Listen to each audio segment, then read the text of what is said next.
"This is enough, Oge," she said, raising her voice. "Aren't you supposed to be happy for me? Just because you've never dated a man as rich and caring as my Kamso is, doesn't mean he's a bad person for spending so much on me. He has the money and..."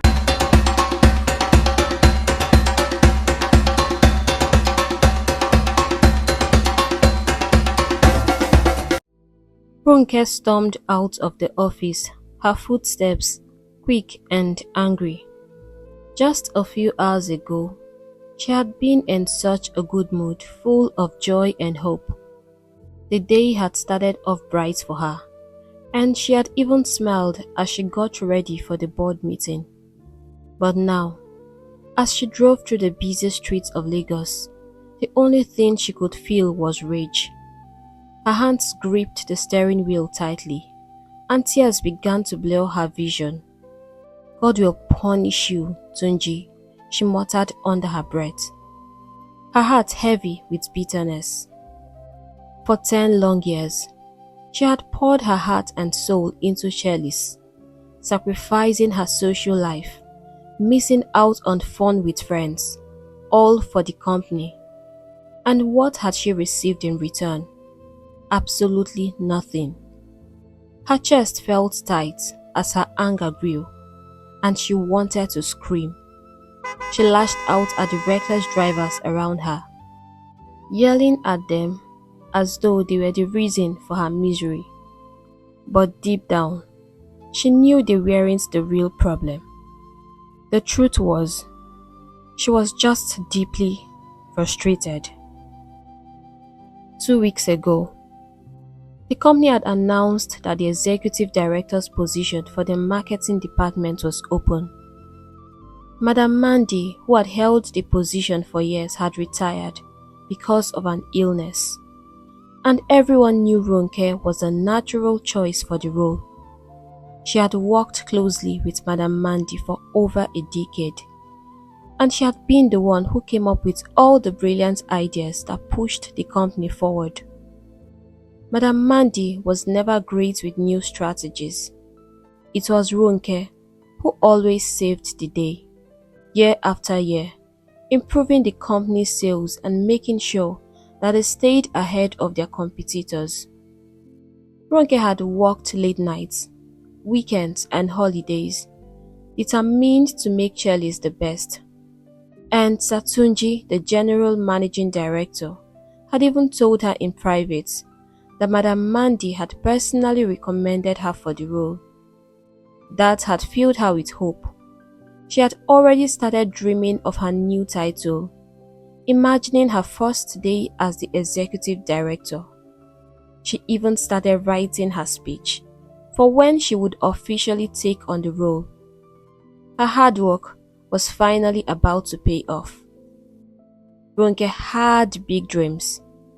With the promotion, she would get a bigger salary, and with that, she could finally sell off her stupid old car, which developed problems every second, buy a new car, and move out of her small old apartment.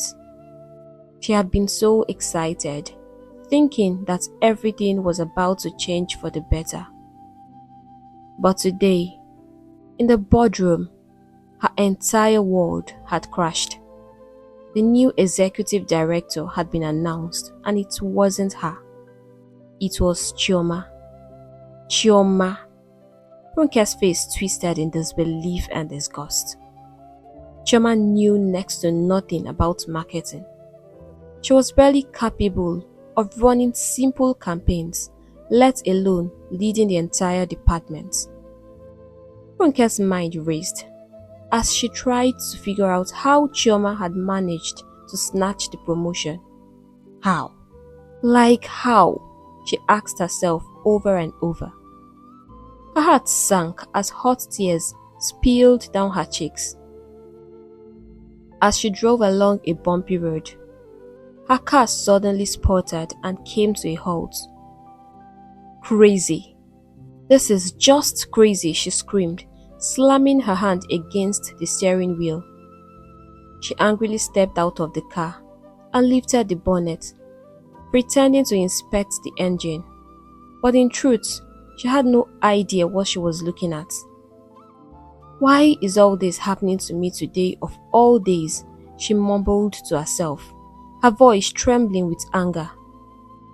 She had just turned 31, wasn't married, didn't have any family of her own, and now, the one thing she had worked so hard for, the one thing she thought she had earned, the promotion, had been stolen from her. It was too much. The disappointment, the heartbreak, the stress of her failing car, it all came crashing down on her at once. She stood there by the roadside, staring helplessly at the car engine, her shoulders shaking as she broke down in tears. She didn't know what to do. She felt lost, frustrated, defeated, and utterly alone, that she didn't know when a car pulled by. She was standing by her broken down car, tears streaming freely down her face, her mind racing with anger and frustration. It wasn't until she heard a voice that she realized someone had approached her. "Hey, looks like you could use some help." A man's deep voice broke through her thoughts. She turned slightly, startled, and saw a very handsome man standing there, smiling at her. His gaze shifted from her tear-streaked face to the car in front of her, trying to figure out what was wrong. He could clearly see that she was crying. She looked so fragile and beautiful even in her misery, and that caught his attention. He wondered what the real problem was. Was it just the car, or was it something deeper? He had no idea. But Ronke didn't respond. She didn't even look up at him properly. She was too overwhelmed by everything happening. Her mind was far away, thinking about her ruined career and her shattered hopes. The stranger, sensing her distress, tried again. "Young lady, is there anything I can do to help?" His voice was calm, but that was the final straw for Ronke. That simple question set off the storm inside her. Her anger erupted like a volcano. "What is your problem?" she shouted, turning to face him with a glare. "Did I ask for your help? Do you think you can fix my problems? Tell me, which one of them can you solve right now?" Her voice was trembling with rage, her words spilling out faster than she could think. "I know Chioma must have been sleeping with Mr. Tunji to get that position.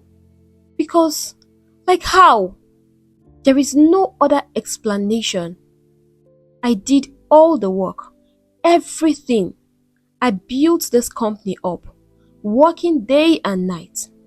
And what do I get in return? Nothing. Look at me, I don't have anything to boast of." Her frustration bubbled over as she continued. "You men are all the same. You just use people. Now, do you still wish to know how you can help?" She was practically spitting with fury now, her eyes locking onto his, challenging him with her anger. The stranger didn't flinch. Instead, his expression turned serious. "I can beat up Mr. Tunji for you," he said with a strange face. "I can punch him so hard till his brains return, and he'll give you back the position you deserve." Ronke blinked, completely shocked. That was the last thing she had expected him to say. She stared at him for a moment, her anger fading just a little, as the absurdity of his words sank in. She had thought about confronting Mr. Tunji, but actually, beating him up? That was a wild idea, and strangely, it didn't sound so bad in her mind. "Would you really do that for me?" she asked, her voice much softer now, her eyes searching his face. "Of course," he replied, though they both know she didn't really mean it. His voice gentled as he continued, "But hey, you need to relax. I get it. Today has been awful, and it's hard to see it now. But this isn't your loss. It is theirs. They don't realize it yet, but soon they will come begging you to save them. If I were you, I would sit back, relax, and watch the mess unfold." From what you have just said, Chioma knows nothing about that position. And leading the department, it's going to be a very big disaster. You will see it happen. Ronke took a deep breath. His words were sinking in, slowly untangling the knots of anger in her chest. "Wow," she said in a low tone, her mind clearing. "You're right. I shouldn't even be upset. I'm the one with the real value." "Exactly," the stranger said, nodding. "You don't need to be bothered. Let them make things happen themselves. You've done enough. Stop giving them your ideas for free. Let Chioma figure things out on her own. If they want your help, they should pay for it." Ronke nodded, finally feeling a sense of calm. What he said made a lot of sense, and for the first time after that meeting, she felt a little better. Then she realized she had just poured out all her frustrations to a complete stranger. "Oh my God," she gasped. "I'm so sorry. I don't even know you and I'm here ranting like this. I should really work on my emotions. I'm sorry." The man smiled, a warm, genuine smile that seemed to light up his face. "It's fine," he said, waving her apology away. "I am Kamso, by the way." "Ronke," she replied, still a bit embarrassed, but grateful for his kindness. Kamso's smile widened. "All right. Now that we've talked about work, what's wrong with your car?" Ronke sighed, her shoulders slumping. "Honestly, I have no idea. This car just loves embarrassing me. I'm so tired of it." "Let me take a look," Kamso offered. "You need to get home. It's getting late." He bent over the engine, fiddled with a few parts, and then stood back up. "Go ahead. Try starting it," he said. Ronke slid into the driver's seat and turned the key. To her surprise, the car roared to life like nothing had ever been wrong. She smiled, a real, genuine smile, the first one since that dreadful meeting. "Thank you so much, Kamso. You've been a lifesaver. I owe you big time." "How can I repay you?" Kamso grinned. "I like paybacks. Let me see. How about you buy me lunch this weekend?" Ronke burst out laughing, the tension of the day finally breaking. "I didn't see that coming," she said, still chuckling. "Saturday it is, then."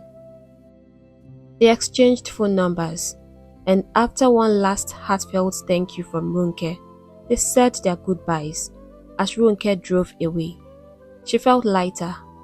Maybe the day hadn't been so terrible after all. The week passed by in a blur for Ronke. Kamso had absolutely been right. Chioma's new role as the marketing director was turning into a complete disaster. Every day, Ronke watched Chioma struggle with a new campaign, her frustration growing more obvious with each passing hour. It was almost comical, and Ronke couldn't help but laugh to herself. Chioma was in way over her head, and Ronke found herself secretly enjoying the show. She no longer felt the pressure to go above and beyond.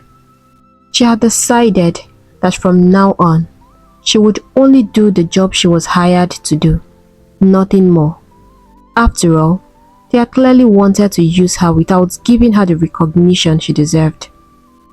But even amidst the chaos at work, Ronke's thoughts kept drifting to Kamso. Throughout the week, they had only spoken a few times, as he seemed to be really busy. Yet, every conversation they had left Ronke feeling lighter and happier. Whenever they spoke, they would laugh about Chima's blunders, and it gave Ronke a sense of satisfaction knowing that someone else found the situation just as ridiculous as she did. They didn't just talk about work. They chatted about all sorts of silly, irrelevant things, laughing until the end of their conversations. Kamso always ended their calls by saying how much he couldn't wait to see her beautiful face on Saturday. It made Ronke feel like she had found a new friend, someone who understood her and brought joy to her days. Finally, Saturday arrived. Ronke woke up with butterflies in her stomach. She wanted to look her absolute best for Kamso, so she spent extra time getting ready. After all, he had been so insistent that he pick her up himself, and Ronke didn't want to disappoint.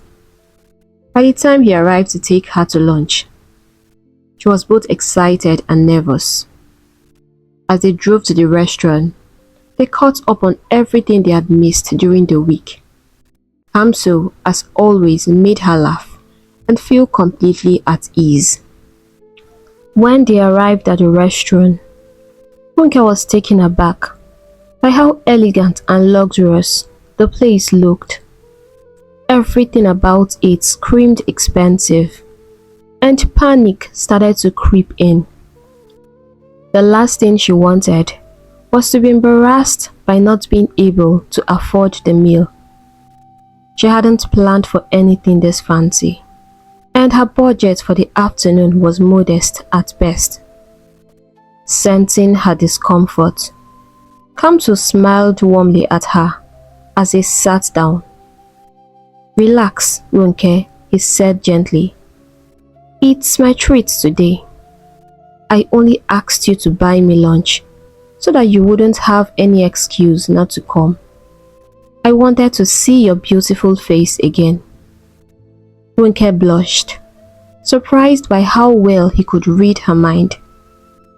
"How did you know what I was thinking?" she said, feeling shy.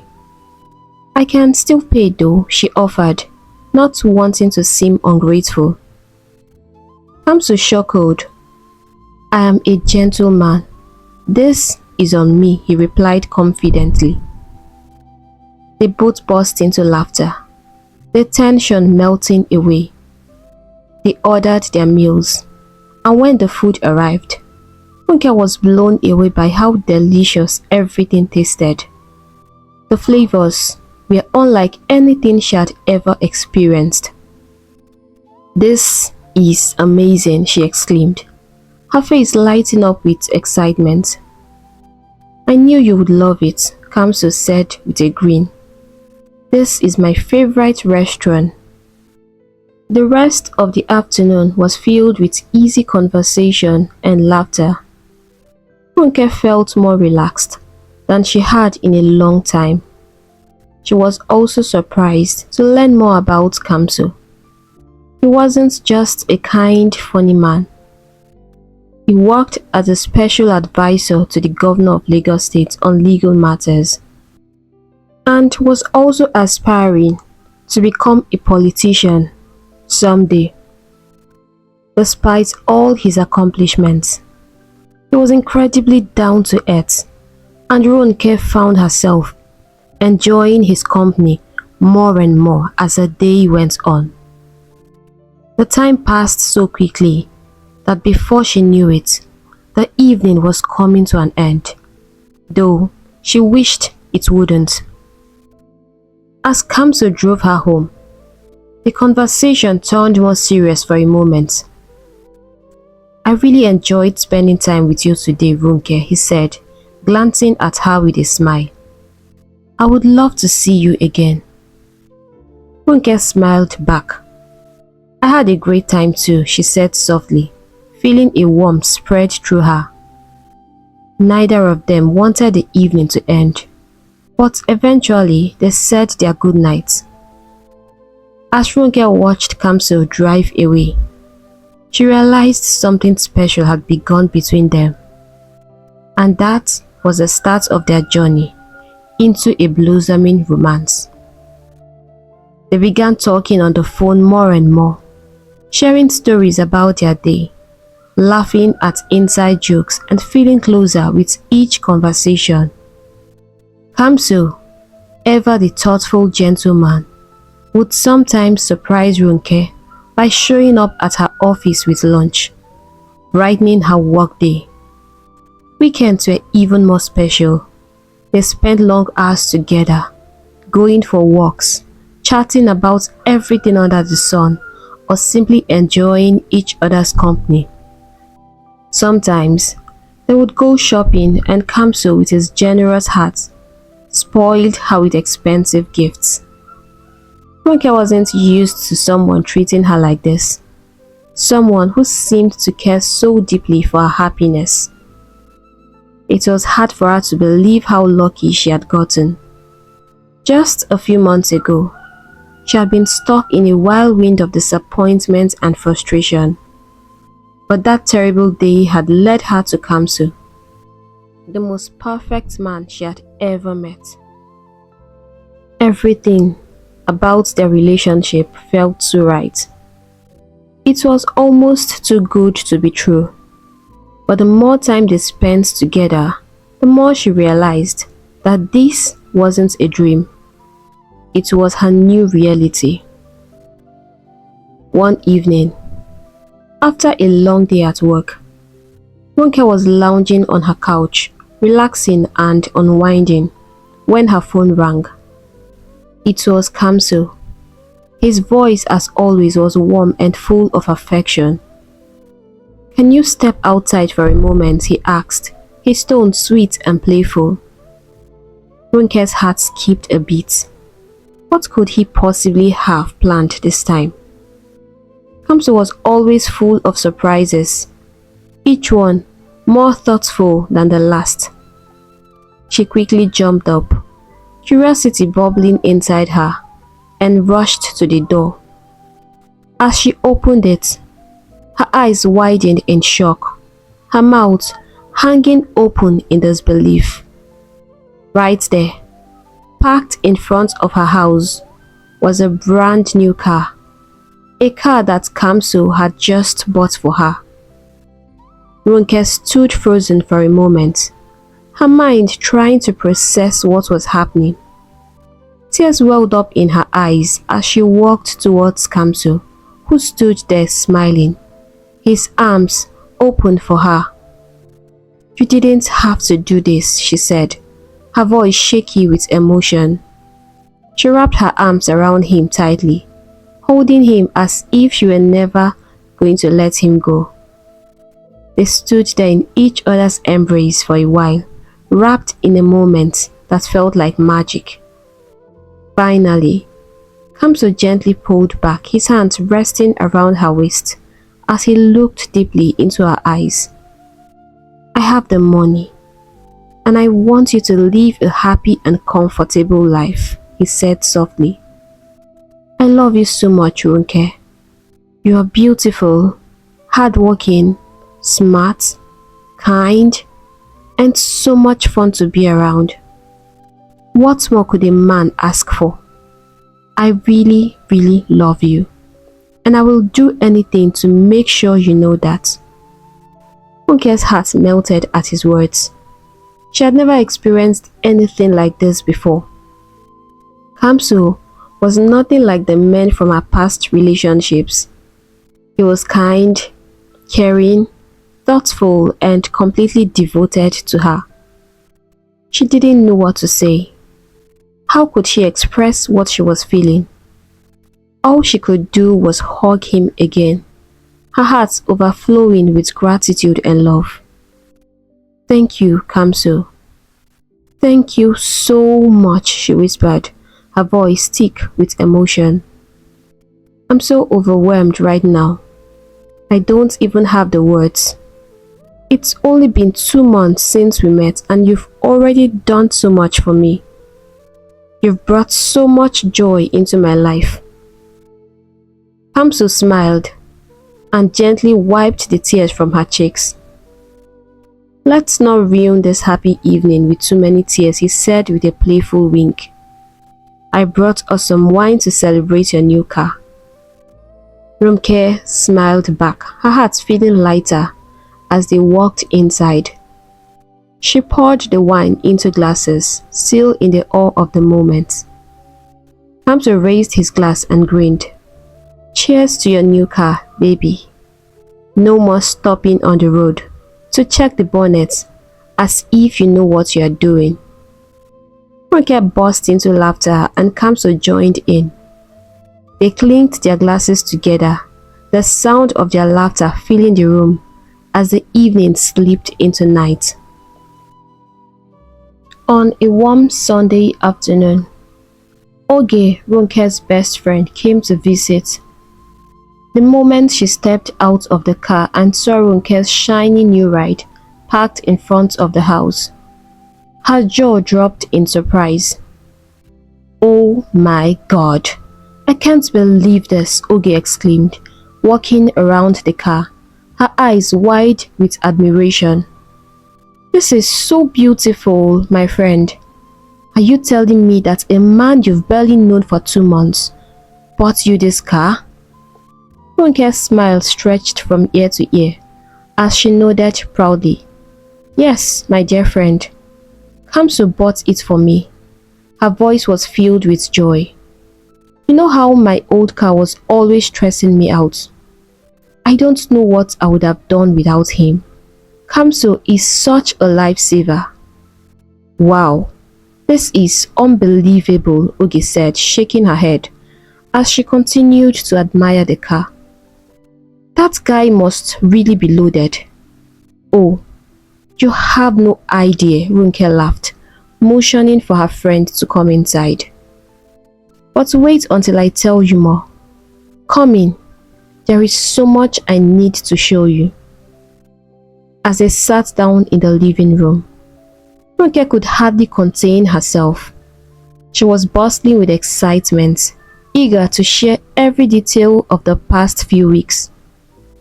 Oge had been away on a work trip and had missed everything that happened, and Ronke couldn't wait to fill her in. Talking about Kamso brought so much happiness to her heart, and Oge was the person she could share it all with. I didn't realize I missed so much, Oge said, smiling at how giddy her friend seemed. Look at you, blushing just talking about him. Ronke, the lover girl, she teased. Ronke giggled, her cheeks warming. Girl, I don't even know how I got this lucky. Kamso has been everything I didn't even know I needed. I can't wait to get married to him. Her excitement bubbled as she spoke, her voice filled with happiness. Oge's smile faded a little, and she looked at Ronke thoughtfully. You've always been lucky, she said slowly. But I think you guys should slow things down a bit. It's barely 2 months, and you're already beginning to talk about marriage. I don't know, but it just feels like everything is moving too fast. Ronke's smile faltered for a second, but she quickly shook her head. Stop, Oge. I don't like your negative vibes. Kamso is a great guy. You will love him when you meet him, she said, her voice slightly defensive. Oge sighed. It's not that I don't think he's a great guy. I know you love him and I'm happy for you, but you need to be careful. Everything sounds too good to be true. The expensive gifts, The way he's always showering you with affection. It's a lot and I'm just worried. All I've heard you talk about here is dates, hanging out, gifts, shopping, and to me, they are not really the major things. How much do you know about him? Is he that guy that you can live with? I want you to look deeper to make sure everything is as perfect as it seems. Ronke's patience snapped. This is enough, Oge, she said, raising her voice. Aren't you supposed to be happy for me? Just because you've never dated a man as rich and caring as my Kamso is, doesn't mean he's a bad person for spending so much on me. He has the money and what's wrong with that? I'm just looking out for you, Ronke. But Ronke did not allow her to finish. Don't give me that crap. Her voice was trembling with anger. Am I a child? I am 31 years old, Oge, and I want to get married. He can tell me personal stuff about himself whenever he wishes to, and I'm not bothered about that. Do you want me to begin to suspect and question the only man who has ever truly loved me? What if I lose him because of your doubts? Do you want me to end up lonely and miserable like you? The words came out harsher than Ronke had intended, and the second they left her mouth, she regretted them. Oge's eyes widened in shock and hurt. What? Did you just call me miserable? She asked quietly, her voice filled with pain. Ronke's heart sank. She hadn't meant to go that far. Oge, I'm sorry, I didn't mean to. It's fine, Oge said, cutting her off and raising her hand. I get it. She stood up, picked up her bag and left without another word, headed for the door. Ronke watched helplessly as her best friend walked out of the house, her heart heavy with guilt. She sank back onto the sofa, her mind swelling with confusion and regret. She shouldn't have lashed out like that. Oge had been her best friend for years, always looking out for her, always wanting the best for her. But why had Oge tried so hard to make Kamso seem like a bad guy?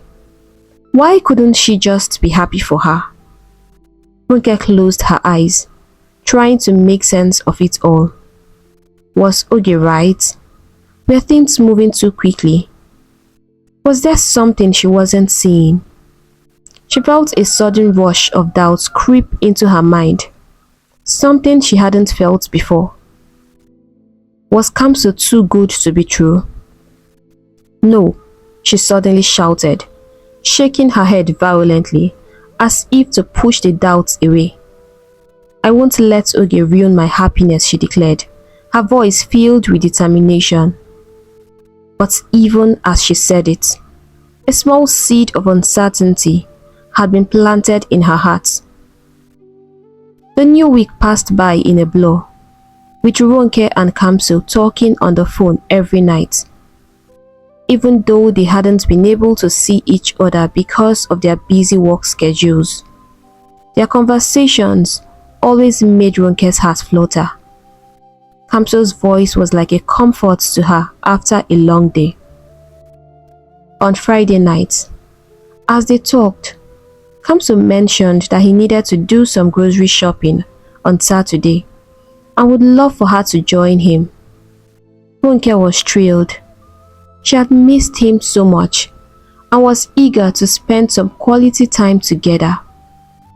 The thought of running errands with him, something as simple as grocery shopping, made her heart fill with excitement. The next morning, Kamso arrived at her house to pick her up, just as he always did. They drove up together, laughing and catching up on everything they hadn't been able to talk about during the week. The day felt perfect. Being with Kamso always made Ronke feel like she was floating. Soon, They arrived at a supermarket, grabbed a cart and began moving through the aisles, picking out groceries and chatting happily. Just as they were almost done, Ronke suddenly spotted a familiar face. She froze for a second, her eyes widening in surprise. "Jide," she shouted, her voice filled with excitement. She couldn't believe it. It had been over 15 years since she had last seen him. Jide turned and stared at her, his face lighting up with shock and joy. "Ronke, is this really you?" he asked, disbelief clear in his voice. They rushed towards each other, hugging tightly, both overjoyed to be reunited after so long. "Oh my goodness, where have you been all these years?" Ronke asked, her eyes sparkling with joy. Jide laughed, shaking his head.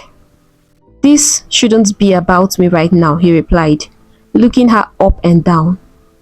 "Look at you, Ronke. You look so beautiful. You can't imagine how happy I am to see you." Ronke smiled, flattered by his words. "It's so great to see you too," she replied. But then, she noticed Kamso standing nearby. His face had darkened, and he was staring at them with a look that made Ronke uncomfortable.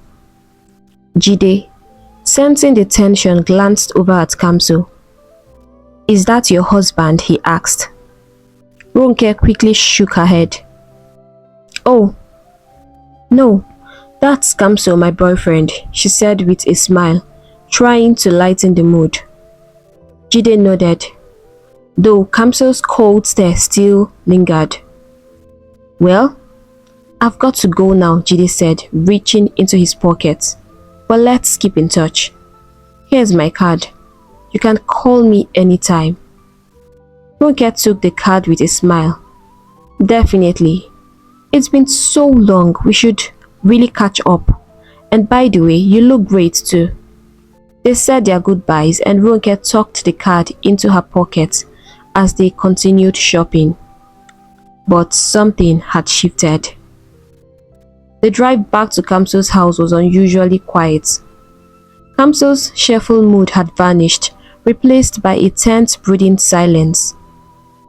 Ronke tried to strike up a conversation, but he barely responded. His coldness was unsettling, and she couldn't shake the feeling that something was wrong. When they finally pulled into Kamso's large, beautiful compound, he didn't say a word.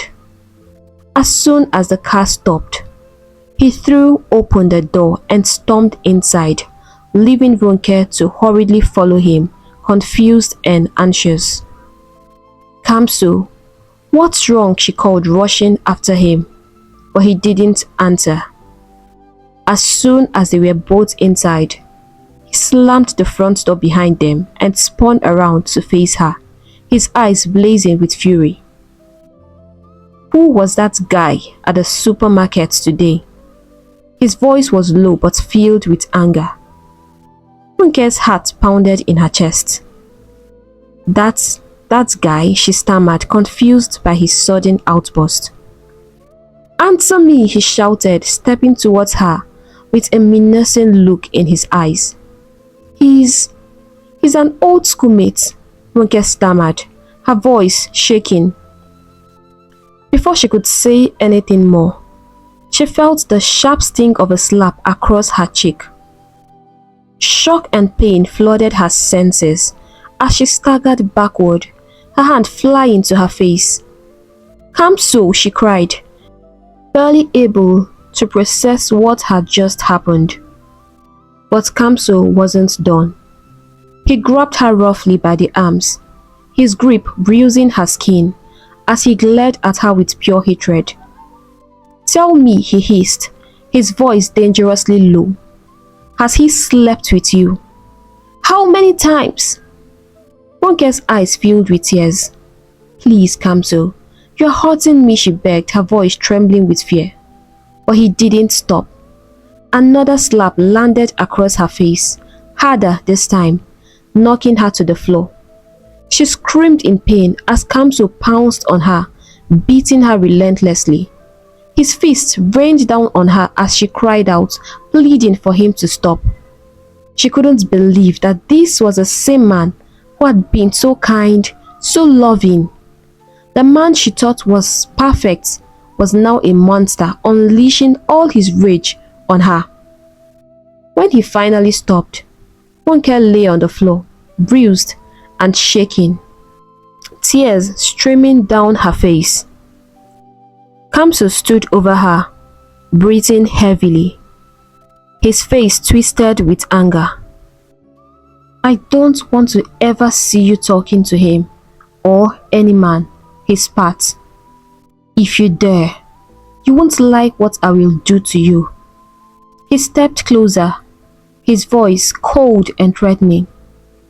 "Where is the card he gave you?" Ronke, barely able to move, reached out into her pocket and handed him the card with trembling hands. Kamso snatched it from her, glaring at her one last time before storming off to his room, cursing under his breath. Ronke lay there, her body aching, her face swollen from the blows. Tears filled her eyes as the reality of what had just happened hit her. She had been so wrong about Kamso. The man she had thought was perfect had just shown her his true terrifying nature. Her heart pounded with fear as she slowly pulled herself to her feet. She had to leave. She didn't care about the bruises on her face or the pain in her body. She just had to get out.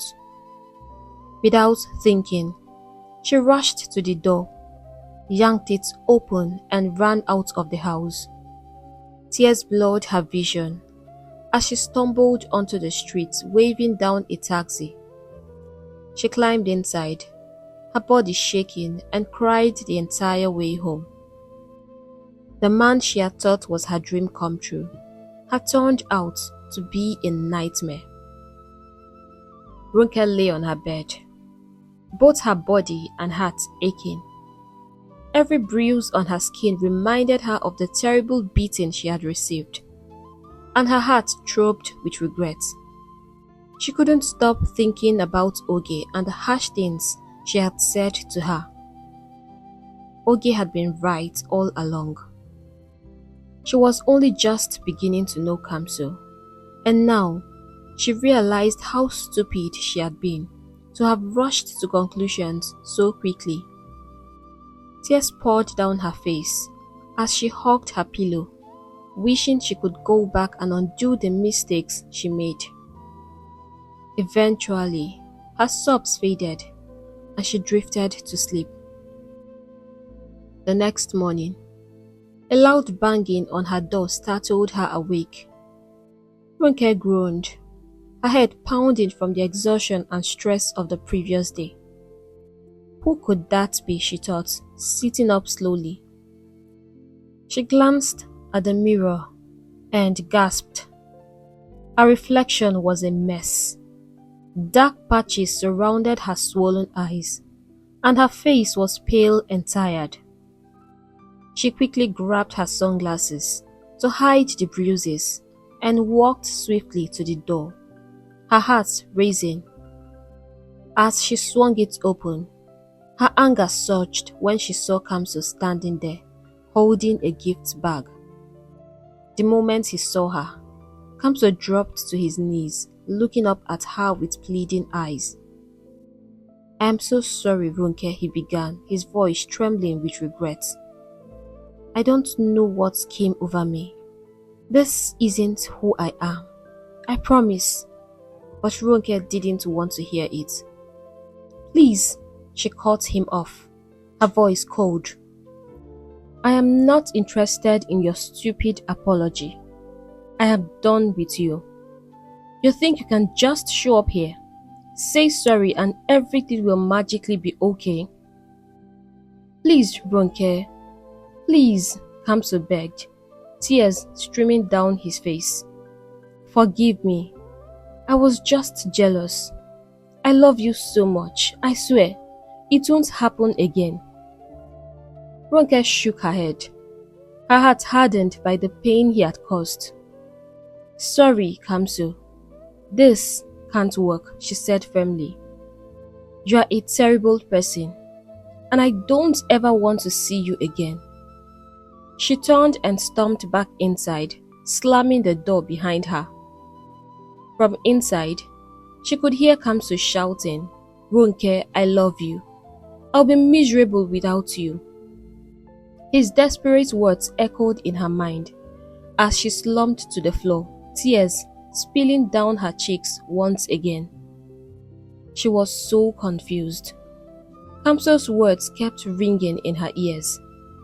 He had sounded so sincere, so full of regret. Could it have been a mistake? Had he truly lost control out of jealousy? After all, he had always been so kind to her, showering her with gifts and affection. She replayed the scene with Jide in her head. Maybe she made him jealous. Maybe it was her fault for hugging Jide the way she did. She had provoked him with jealousy and she blamed herself for his actions. For a moment, Ronke considered calling Oge to talk it through so that she could get her own opinion, but she quickly shook the thought away. No, she muttered. I don't want anyone judging me. She didn't want to hear Oge's warnings or have anyone tell her she had been wrong and they were right. After a while, she stood up and walked to the door. When she opened it, Kamso was gone, but the gift bag he had brought was still there. Curiosity got the best of her, and she picked it up, opening it slowly. Inside was a brand new iPhone 16. What? She gasped in disbelief. He bought me an iPhone worth millions of naira. Her mind began to race. He must really be sorry, she thought. No one would spend this kind of money on someone they didn't care about. She walked back to her room, the phone in her hand, and sat on the edge of her bed. Her hands trembled as she picked up her old phone and began typing a message to Kamso. We are cool. I forgive you, she wrote, her heart beating fast as she hit send. Kamso's reply was almost instant. He called her immediately, his voice filled with relief and joy. Oh, I'm so sorry, my love, he said. You don't know how empty my life is without you. I love you so much. Are you there? He asked, his voice soft and sweet just like before. Yes, I'm here, Ronke whispered, her emotions swelling. Kamso took a deep breath. I've been thinking, he said, his voice becoming serious. Let's get married. Ronke's eyes widened. What? You are asking me to marry you over the phone? You can't be serious, she replied, her heart racing. I'm serious, Ronke. There is nothing to wait for. I love you more than anything, and I want to spend the rest of my life with you. Please, say yes. Ronke's mind spun. If this had happened just 2 days ago, she would have said yes without hesitation. But after what had just happened, she wasn't sure anymore. It all felt too sudden, too overwhelming. But she loved Kamso. She had loved him from the start, and maybe, just maybe, he truly was sorry. Hello? Kamso's voice pulled her out of her thoughts. Are you still there? Ronke took a deep breath. Yes. Yes, I will marry you, she said, her chest tightening as the words left her mouth. She heard Kamso shout with excitement on the other end of the line. "Thank you so much," he exclaimed. "I promise, you won't regret this." From that moment on, everything moved quickly. They began planning their wedding, and Ronke felt herself getting swept up in the whirlwind of preparations. She visited Oge and apologized for the way she had spoken to her, asking her to be her maid of honor. Although Oge was still worried, she didn't want to spoil her friend's joy and agreed to support her in every possible way. Kamso went back to acting like his old self, showering Ronke with love and affection.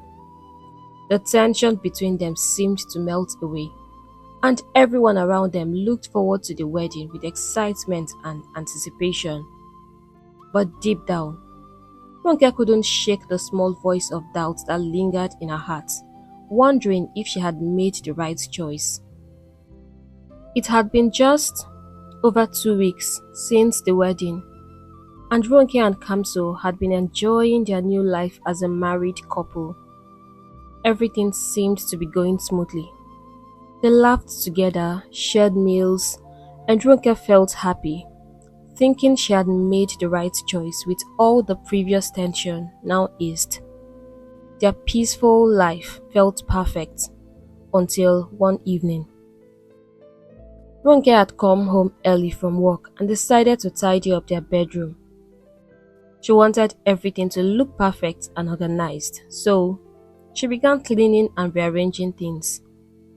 While she was sweeping under the bed, something caught her eye. 2 large portraits were wrapped in a cloth and tucked away out of sight. Curiosity got the better of her, and Ronke gently unwrapped the frames.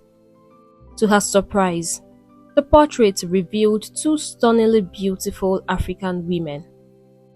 Both wore bright smiles, and Ronke couldn't stop staring at them. They looked so graceful, so beautiful, but who were they? Ronke felt puzzled. Kamso had told her that his mother had passed away years ago, and he had mentioned that he was an only child with no sibling. So, who could these women be? Why had he hidden their portraits? She set them aside, deciding to ask Kamso about them later when he got home. She didn't want to jump to conclusions, but something about the hidden portraits made her feel uneasy. Later that night, as they sat together having dinner, everything seemed fine. They were laughing and talking about their day, and the atmosphere was light and cheerful. Ronke thought it was a perfect time to bring up the portraits, so she gently eased into the conversation. "Babe," she started, smiling as she spoke. "I was cleaning our room today, and I found 2 portraits of these really beautiful women. They look amazing. Who are they?" She was curious, but her tone was friendly and light-hearted, not expecting anything unusual. But Kamso's reaction was nothing like she had imagined. His face changed in an instant, and anger flashed in his eyes. "What?" he snapped, shoving his plate aside. His sudden change shocked Ronke. "You went through my things?" he shouted, his voice rising with fury. "How dare you? How dare you go through my stuff?" He was on his feet now, his anger spilling over as he stormed towards her. Ronke stood up quickly, confused and frightened. "Kamso, I was tidying up our room," she tried to explain, her heart racing. But before she could say more, Kamso shoved her hard against the wall. The force knocked her down, and before she could even react, he was on her, grabbing her roughly and hitting her. His fists came down on her with brutal force as he yelled, "You don't go through my stuff. Do you understand?" Tears streamed down Ronke's face as she cried out for him to stop. Her body ached with every blow, and she screamed as loudly as she could, hoping someone would hear her. But then she remembered. They were alone in the large mansion. No one could help her. The house, which had once felt so warm and safe, now felt like a prison. After what felt like an eternity, Kamso finally stopped. He stood over her, breathing heavily, his face twisted in anger. Without another word, he stormed out of the room, leaving her lying on the floor, broken and bruised. Ronke's body trembled as tears continued to flow down her cheeks. She couldn't believe what had just happened. Who was this man? This wasn't the Kamso she had married, the loving gentleman who had showered her with gifts and affection. Now, he seemed like a stranger, someone unpredictable and dangerous. One moment he was sweet and kind, and the next he turned into a violent monster. What had she done to deserve this? She had only asked him a simple question. As she lay there sobbing, Ronke's mind raced. Was Kamso hiding something from her? Why had he reacted so violently? She couldn't understand it. This was the second time he had hit her like this. She was really scared. How many more times was she supposed to endure this? How much more could she take? Her thoughts were clouded by pain and confusion as she lay on the cold floor, her body aching and her heart heavy. She had never felt so alone, so trapped. The next morning, Ronke woke up to find herself still lying on the cold floor. Her whole body ached from the beating she had taken the night before, and as she struggled to sit up, the pain shot through her limbs. She looked around the empty room, her heart heavy. Glancing at the clock, she saw that it was already past 10 in the morning. There was no way she could make it to work. And even if she tried, she didn't want her co-workers seeing the bruises on her face and asking questions she couldn't bear to answer. As the memories of the night came flooding back, hot tears began to spill down her cheeks. Kamso's anger, his violent outburst, the way he had attacked her without mercy, it all played on repeat in her mind. How had she let herself end up here? It was clear now. Something was deeply wrong with Kamso. He wasn't just a sweet man who showered her with gifts. He was an abuser. She had walked right into a nightmare, and now she didn't know how to get out. They had spent so much time together while they were dating, but it was all superficial. They never talked about things that really mattered. She didn't even truly know who Kamso was beneath the charm. Now, she realized she had been blind, letting herself fall for his show of love without digging deeper. This side of him, the violent, dangerous side, was a shock, and she didn't know how to handle it. She needed to talk to someone, to tell someone what was happening. But who could she call? Everyone thought she had a perfect life, married to the perfect man. She had bragged about Kamso so much that her friends and people at her workplace saw her as the luckiest girl in the world. And she wanted to keep it that way. The thought of admitting the truth, that her perfect life was crumbling, felt too hard to face.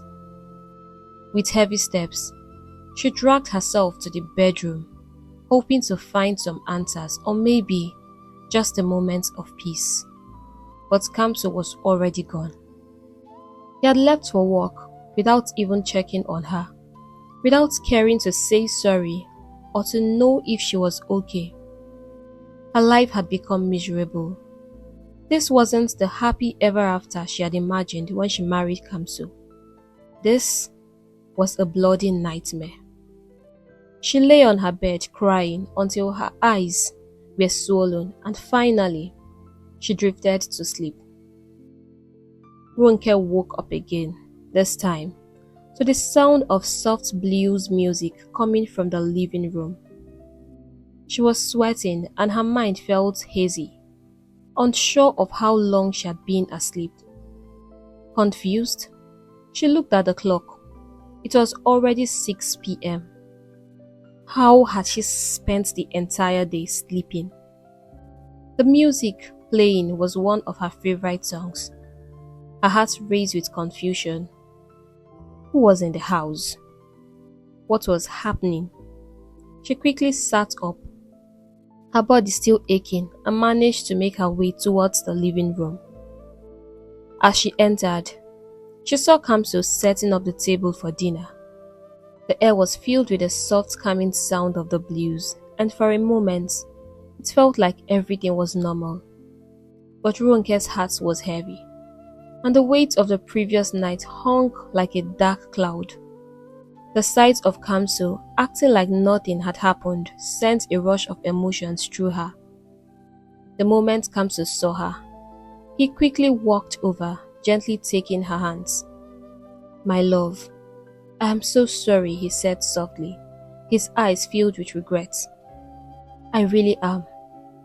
I don't know what came over me, but this isn't who I am." He repeated the words again, as if he needed her to believe him. Tears filled Ronke's eyes, her voice shaking with pain. "You promised me this would never happen again," she whispered. "You said that the first time, Kamso, and now we are here again. How am I supposed to believe you?" Kamso's face fell. "I know I hurt you," he said, his voice low. "I shouldn't have done that, and I regret it. I mean it this time, Ronke. I will do anything to fix this. I love you so much.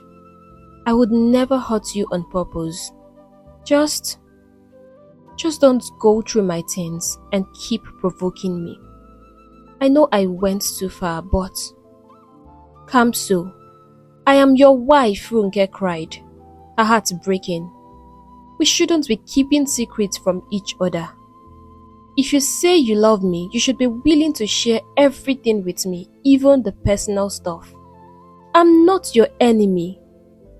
Kamso sighed, looking away for a moment before meeting her eyes again. "Please, Ronke," he said softly. "Let's just forget about everything. I just need time, okay? I made dinner, your favorite, to show you how sorry I am. Please, let's not dwell on this." He pulled her into a hug, wrapping his arms around her as he inhaled the familiar scent of her hair.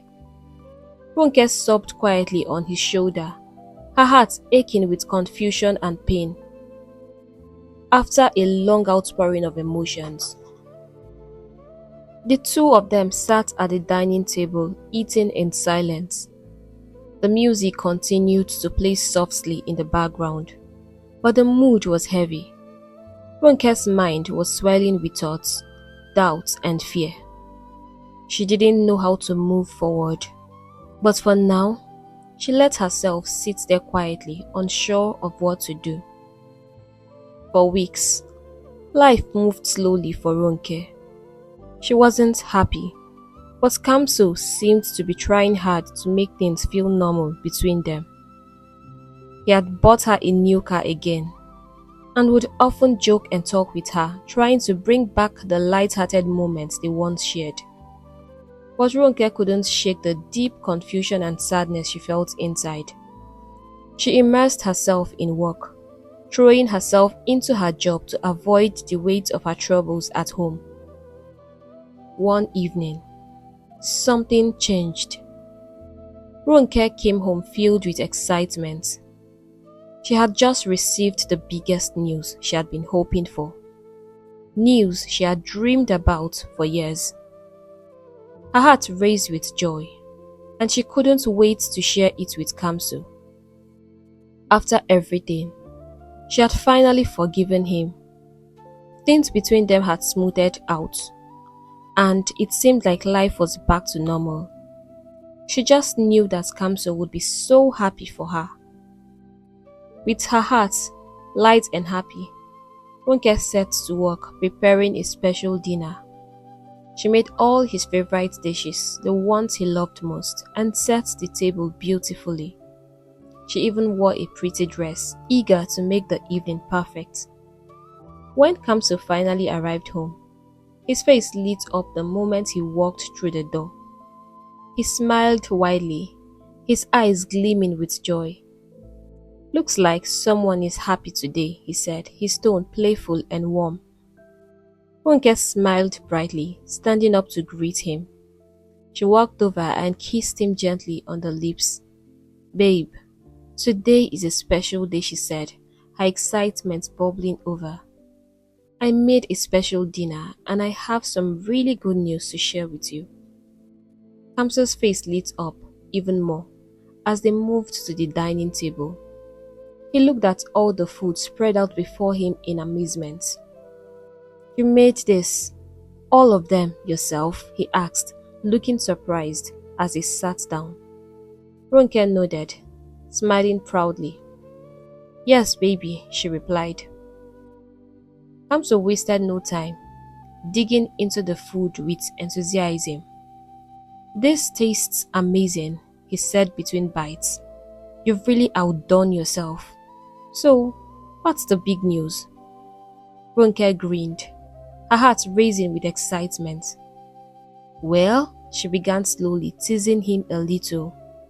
"Don't you want to guess?" Kamso chuckled. "I'm terrible at guessing. Just tell me." Ronke leaned forward, her eyes shining with pride. "All right, my dear husband. You are sitting with a new marketing director of Chalice," she said, beaming with joy. But the reaction she got from Kamso wasn't what she had expected. His face, which had been full of light moments ago, suddenly went blank. He continued eating in silence, not even looking up at her. "Babe," Ronke called softly, confusion creeping into her voice. "Aren't you going to say anything? Aren't you happy for me?" Kamso didn't lift his eyes. He continued eating for a moment longer, then finally spoke. "You are quitting that job," he said flatly. Ronke's heart dropped. "What?" she asked, stunned. "Why would I do that? You know how hard I have worked for this. I have been dreaming of this position my whole life. And you know how important this is to me." Kamso's eyes finally met hers, but they were filled with anger. "And that's because you are stupid," he spat, his voice cold and harsh. "I am your husband, and you will do as I say. You will quit that job, and I don't need to explain myself to you. Don't provoke me, Ronke. You won't like what happens if you do." His words stung like a slap, and before she could respond, Kamso stood up, pushed his chair aside and grabbed his car keys.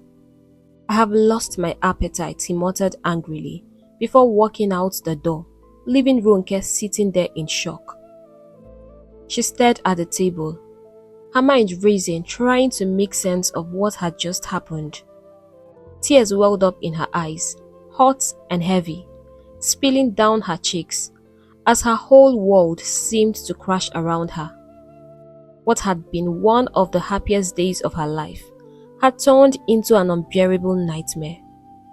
The man she had thought would share her joy had crushed her in a matter of seconds.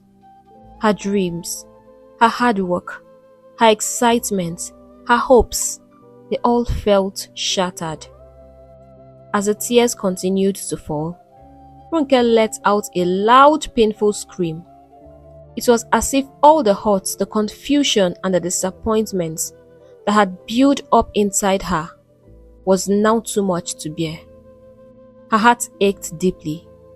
She had only been married for 5 months, and her life had already become more miserable than it had ever been, even when she was single. How had she ended up here? How did she ever let this happen?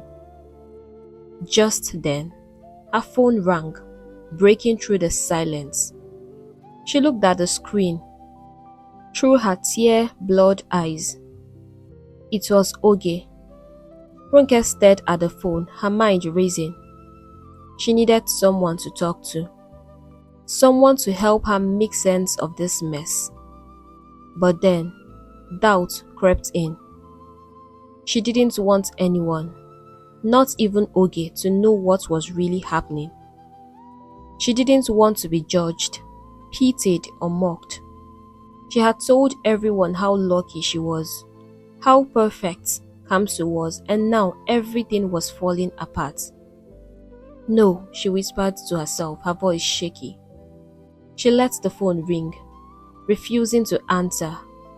She couldn't let anyone see her like this. Couldn't bear the thought of admitting the truth. Tears blurred her vision again, and she stared blankly at the table, feeling completely lost, with no idea of what to do next. The once perfect life she had dreamed of seemed to be slipping further and further away. It was well past midnight when Kamso finally staggered into the house, the smell of alcohol lingering on him. Ronke lay on the couch, wide awake, her thoughts racing. She watched him move through the dimly lit room, but she didn't say a word. She knew she should ask him where he had been, or why he was coming home so late and drunk, but she couldn't bring herself to care anymore. She was exhausted, physically, mentally, emotionally. She was tired of life, tired of everything. The fire in her spirit had burned out, leaving her feeling numb. As she lay there, memories from her childhood haunted her. She remembered how she used to hide in the corner crying, while her father hit her mother over and over again. She would watch in silence, helpless, as her mother was abused in front of her. One day, her mother finally ran away, leaving Ronke behind with her father. No one ever saw her again, and for years, Ronke had believed her mother was a coward for fleeing instead of standing up to him. She hated her father so much, and she would always tell herself that she would never be like her mother, that if she were in the same situation, she would fight back. But now, Ronke found herself in her mother's shoes, trapped in an abusive marriage. She was living the very life she had once judged her mother for escaping, and she felt just as helpless and weak. What would people say if they knew? Married for just 5 months and already out? How would she even live with the shame and stigma? She knew in her heart that this wasn't a real marriage. It was abuse, secrets, and emotional torment. Tears filled her eyes as she thought about her future, about ending up like her mother, abandoned and broken. For the sake of peace, Ronke resigned from her job. The promotion she had worked so hard for was gone, and the company had been shocked when she left. They hadn't expected her to go, but she had done it to save her marriage. The resignation hurt, but what hurt more was that Kamso didn't seem to care at all. It had been 3 weeks since she quit, and all she did now was stay at home, clean the house, and cater to Kamso's needs. She slept with him whenever and however he wanted, hoping that somehow her love and obedience would make him change. But it was a false hope. Every day, Kamso grew colder, more distant.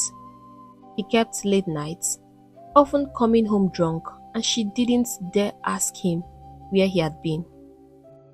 She thought that if she did everything right, if she loved him enough, he would eventually become the husband she had dreamed of. But instead, things only got worse. She felt herself slipping away, losing her mind. One quiet afternoon, as Ronke sat on the couch staring blankly at the TV, she heard a knock at the door. It was a security guard. He looked nervous as he spoke. "Madam, someone is at the gate.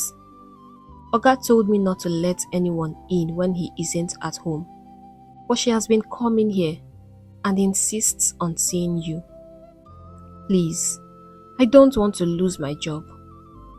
Ronke sighed, her exhaustion weighing down on her. "Did she tell you her name?" "Yes, madam. She said her name is Oge." Ronke's heart skipped a beat. Oge, her best friend. "Please let her in," she said quietly. As soon as the guard left, Ronke rushed into the bathroom. She splashed water on her face, trying to hide the signs of her pain. She couldn't let Oge suspect anything was wrong. She quickly freshened up, brushed her hair, and forced a smile onto her face. When she came out, Oge was already in the living room sitting and waiting. Ronke greeted her with a smile, but Oge just stared at her, her eyes full of concern. "Are you okay?" Oge asked softly, her gaze not leaving Ronke's face. "Of course, I'm fine," Ronke replied, her voice cheerful. But with that look, she laughed, pretending everything was normal. Oge didn't laugh. She studied Ronke closely, her face filled with sadness. "I'm really worried about you, Ronke. You don't look fine at all."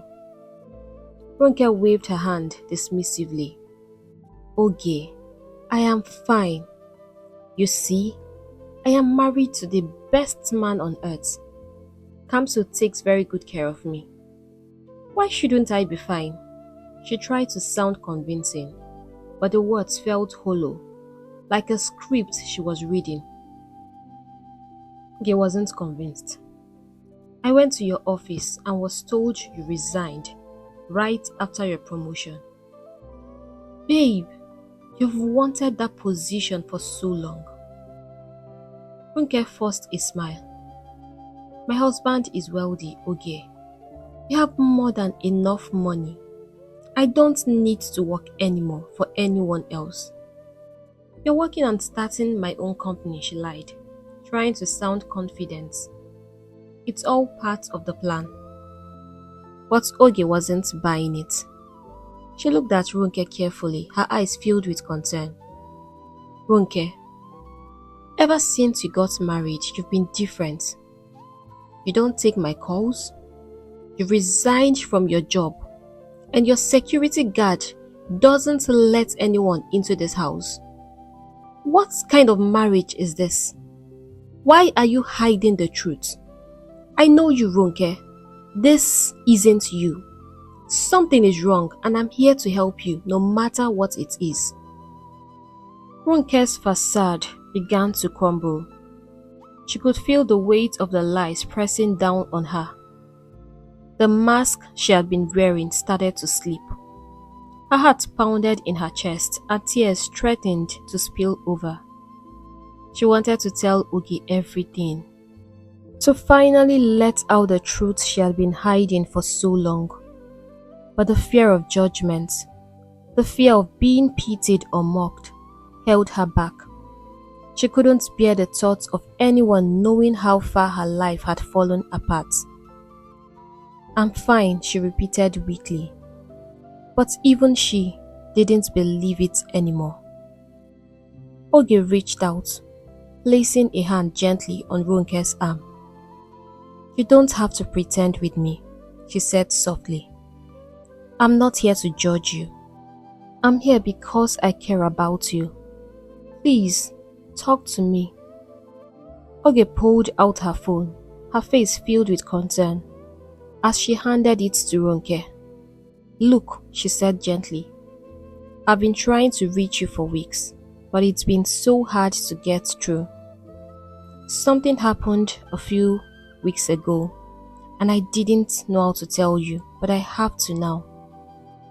Ronke's hands trembled as she took the phone. Oge continued, her voice soft but serious. "I ran into Kamso at a restaurant a few months ago. He was with a woman. At first, I thought they were business partners, but something about the way they interacted made me uncomfortable. They were too close. But then, a few weeks ago, I saw them again. This time, at the shopping mall. They were buying baby things. This woman is pregnant, Ronke. And they were kissing, holding hands, laughing like a couple in love. I couldn't believe it. But I knew you wouldn't believe me either if I didn't have proof." Ronke's breath caught in her throat, her heart pounding. She scrolled through Oge's phone, staring at the pictures. Photos of Kamso with another woman, his arms wrapped around her, both of them smiling, looking like the happiest couple in the world. Tears filled Ronke's eyes, her heart shattering into pieces. She broke down and told Oge all that's been happening even before he proposed, down to the portraits and every other thing. She kept back no details. "That man is an animal," Ronke cried, her voice breaking as the tears came pouring out. "I have done everything for him. I have given up everything for him, and this is how he pays me. Oh God, I'm such a fool. What do I do now?" Oge moved closer, wrapping her arms around her friend. "I'm so sorry, Ronke. You should never have gone through this alone. But listen to me. You need to find out the truth about those portraits. We could get information from the security man. From what he has told me, he has been here for a long time, and I think he might know something. You need to leave this marriage. You are married to a beast and not a human. You deserve so much better than this. Look at what you've become in less than 6 months. This isn't you, Ronke."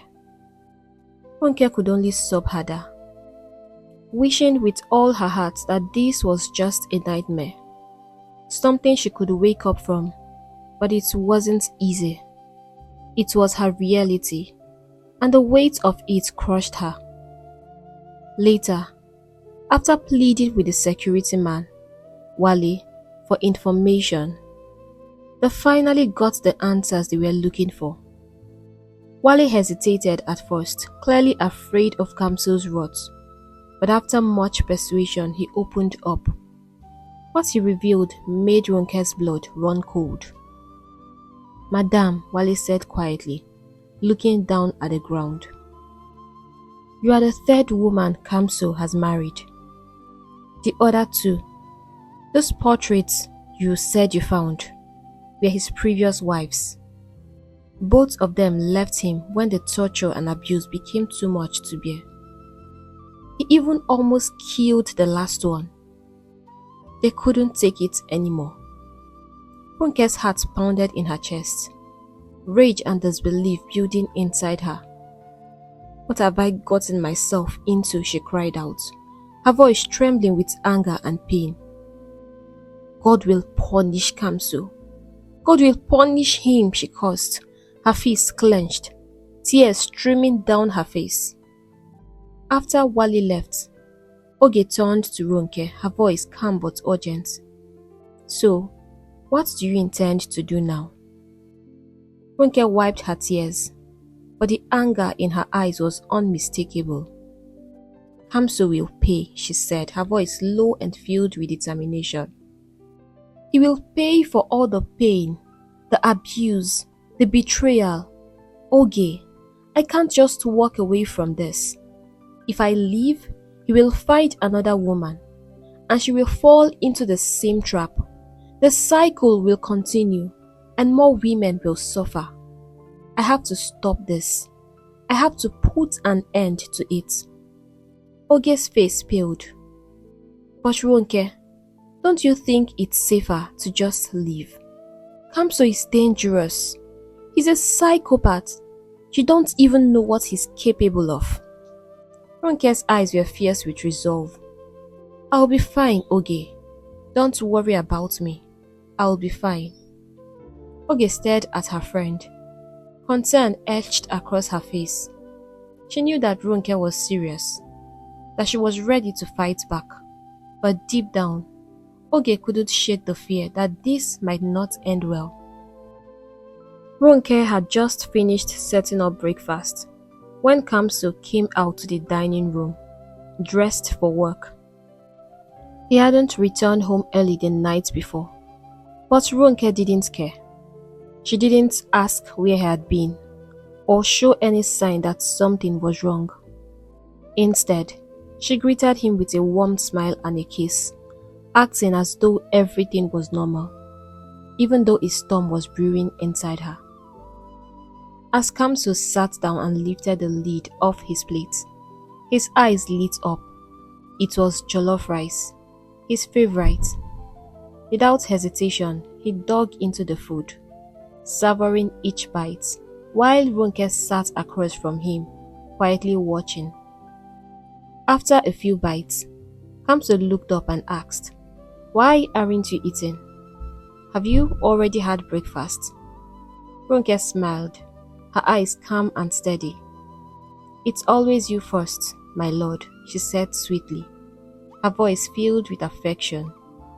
"I'm just happy watching you enjoy the meal."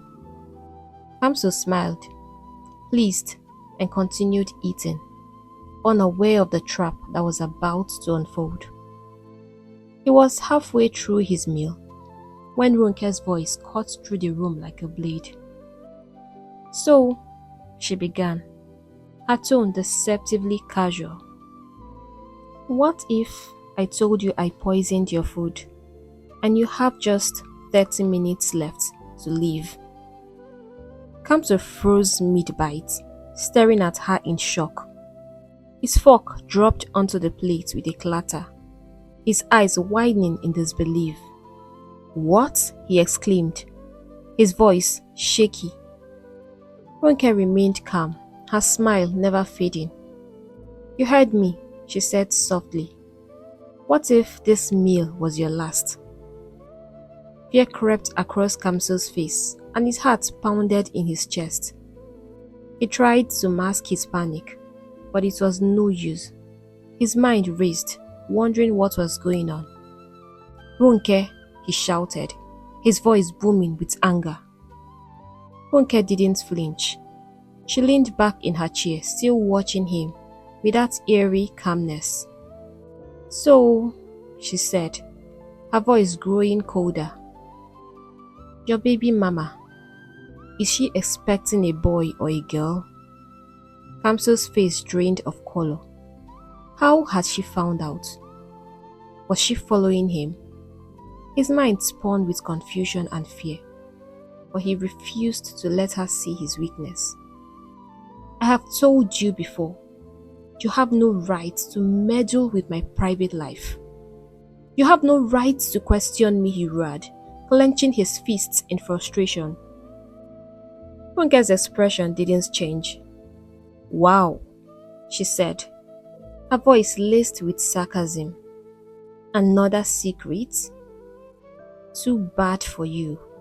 All your secrets are no longer secrets.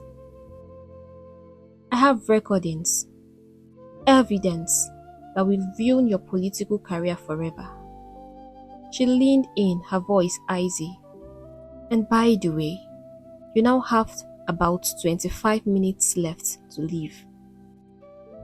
Kamso's hands trembled and the fear in his eyes became so obvious. Sweat dripped down his forehead as he stared at her, completely at her mercy. Ronke stood up, her smile vanishing, replaced by pure rage. "You devil, Kamso," she screamed. "I did everything for you. I sacrificed my dreams, my career. I even stayed after you beat me and tortured me countless times. You made me resign from my job. A job I worked so hard to earn, and I still stayed.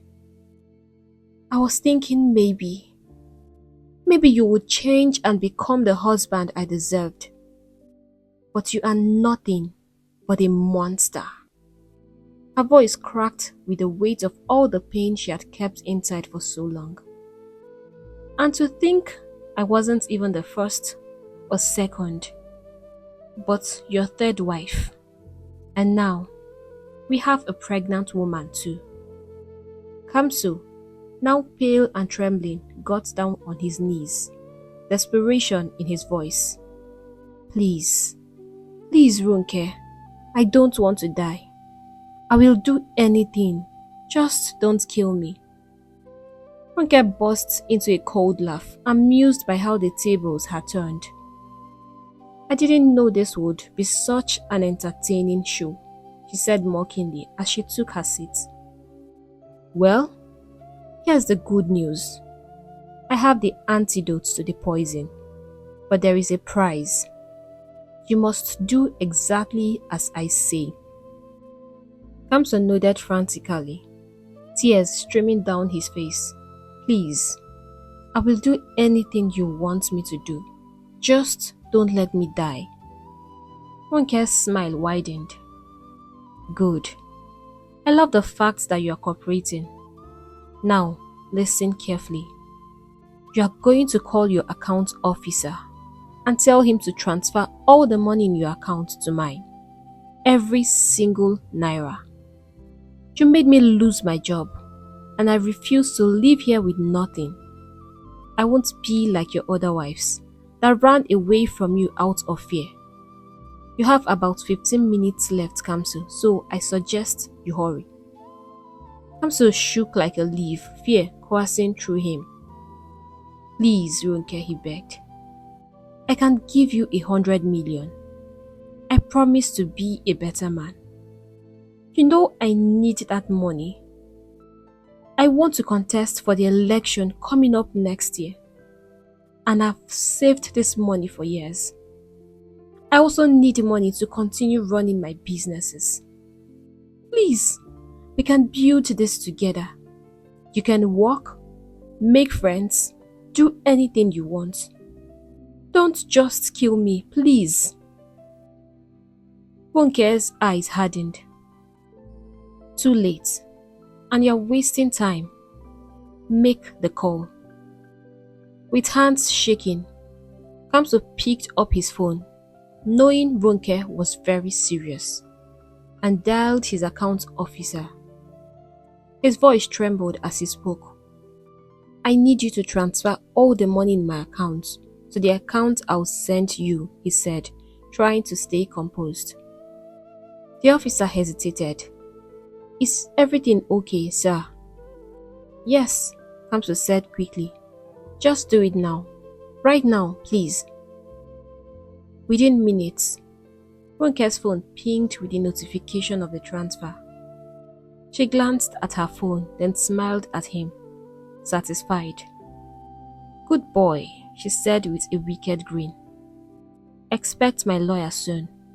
Remember, I have enough evidence to destroy you, so don't try anything funny." Kamso's heart pounded as Ronke stood up. "You have 10 minutes to find the antidote," she said, pointing towards the kitchen.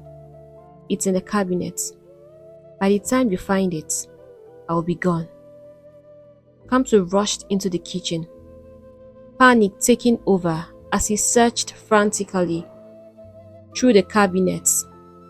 Meanwhile, Ronke quickly grabbed her packed bags, slipped out of the house and got into her car.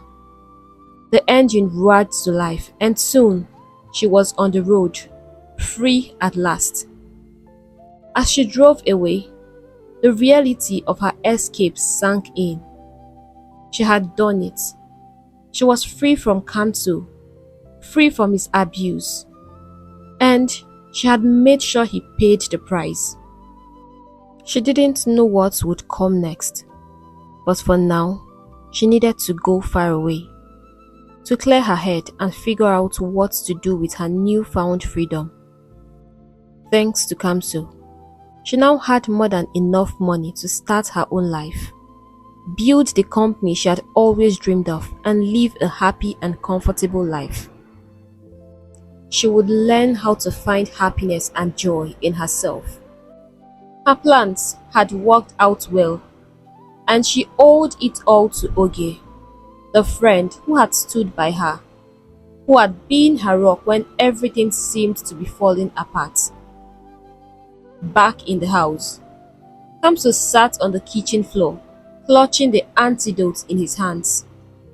Tears streamed down his face, but not from the relief of surviving. Everything he had built, his well-crafted image, everything he had worked for was gone. The money he had saved to pursue his political career and push his businesses, everything had vanished in a matter of minutes. His head was spinning, and he began to hear weird voices in his head. Shutting his ears with his hands, he let out a very loud scream, the walls of the empty house echoing his despair. For the first time, the almighty Kamso realized that he wasn't in control anymore, and he was now left with nothing. Hey besties, we've come to the end of this story, and I hope you enjoyed watching it as much as we enjoyed making it. Thank you so much for all your love and your support. I would like you to share your lessons in the comment section below. If you are yet to subscribe to this channel, please do not skip this video without subscribing, and turn on your notification bell so that you get notified whenever we post new stories. Thank you so much. I value your contributions and all your beautiful support. Right now, I'll have to go and see you in our next story. Bye!